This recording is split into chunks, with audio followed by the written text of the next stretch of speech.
Barrister Abdul Salam Talukdar বললেন, এটা আছে, এটা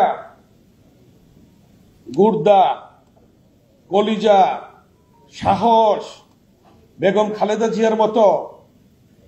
তখন ওই রুমে বসে আমি বলেছিলাম, এক মায়ের ঘরে জন্ম নিয়েছি, আরেক মা বেগম খালেদা জিয়া, যদি লাশ হই তারপরেও ঢাকা বিশ্ববিদ্যালয়ে যাব, ডাকসু ভবনে যাব, নমিনেশন পেপার সাবমিট করব।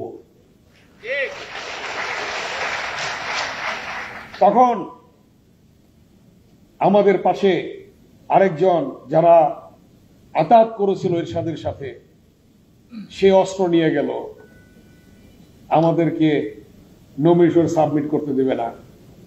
তখন রতন জেলে, এই সাইজ সুরহাব অকুতভয় সৈনিকের মতো, এইটুকু অকুতভয় সৈনিকের মতো যা যা সাথে নেওয়া প্রয়োজন তাই নিয়ে, হ্যাঁ শরীফ শিলা, তাইতে এত নাম বলতে গেলে অনেক নাম বলতে হবে, তাই নিয়ে সেই আমাদের পাশে রেজিস্টার মহসিন হল থেকে রেজিস্টার বিল্ডিং এ আসলাম, রেজিস্টার বিল্ডিং থেকে মিছিল নিয়ে গেলাম, মিছিল নিয়ে গিয়ে তারপরে ডাকসু ভবনে দাঁড়ালাম।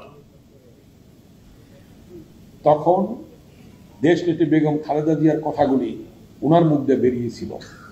সেই ডাকসু পূর্ণ প্যানেলে পেল, এবং পূর্ণ প্যানেল পাওয়ার পরে যখনই কোনো নির্দেশনা আসতো আন্দোলনের সংগ্রামের, মতিঝিলে প্রথম ডাকসু মিছিল করলাম।